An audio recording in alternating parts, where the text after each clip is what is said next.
À Marseille, une nouvelle fois, au Doc Village, cette fois une exposition lie la prison des Baumettes à l'art contemporain. 16 artistes ont ainsi redécoré les portes de la prison retirées lors de sa réhabilitation. Une exposition gratuite qui permet de mêler l'histoire à l'art d'une manière inattendue. Découverte avec Thomas Bernabé.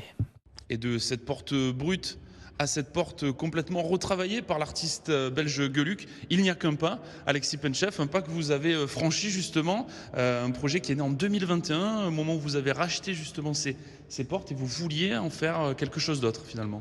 En fait, en 2021, il y a un des bâtiments de la prison des Baumettes qui a été détruit et on a pu racheter à la société de démolition en fait, une partie des portes des cellules et il nous est venu l'envie en fait, de pouvoir leur donner une seconde vie.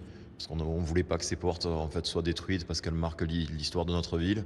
Et donc on a contacté des artistes contemporains en leur demandant si vous aviez été incarcéré dans les Baumettes, qu'est-ce que vous auriez réalisé sur cette porte, en leur expliquant qu'en fait une partie des fonds donc de la vente de ces portes reviendrait à une association de la prison des Baumettes pour pouvoir aider les personnes qui sont là-bas à se réinsérer. Alors vous avez parlé d'artistes, on a parlé de Geluc, il y a aussi Robert Combas, mais aussi eh bien, beaucoup de rappeurs, IAM, avec notamment Akhenaton, Shuriken, MC Solar, Passy.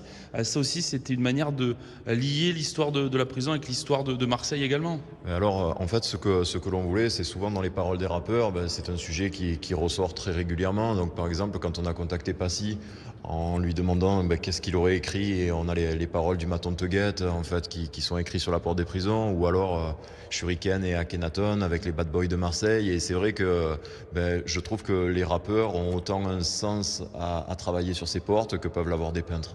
Merci beaucoup Alexis Penchef pour toutes vos réponses. Si vous êtes curieux, si vous voulez venir eh bien, observer ces quelques 16 portes de prison retravaillées par des artistes, eh bien, ça se passe au Doc Village à l'entrée K, à savoir qu'un tiers des bénéfices liés à la vente de ces portes est reversé à l'association Festin qui est notamment en charge du restaurant des Baumets.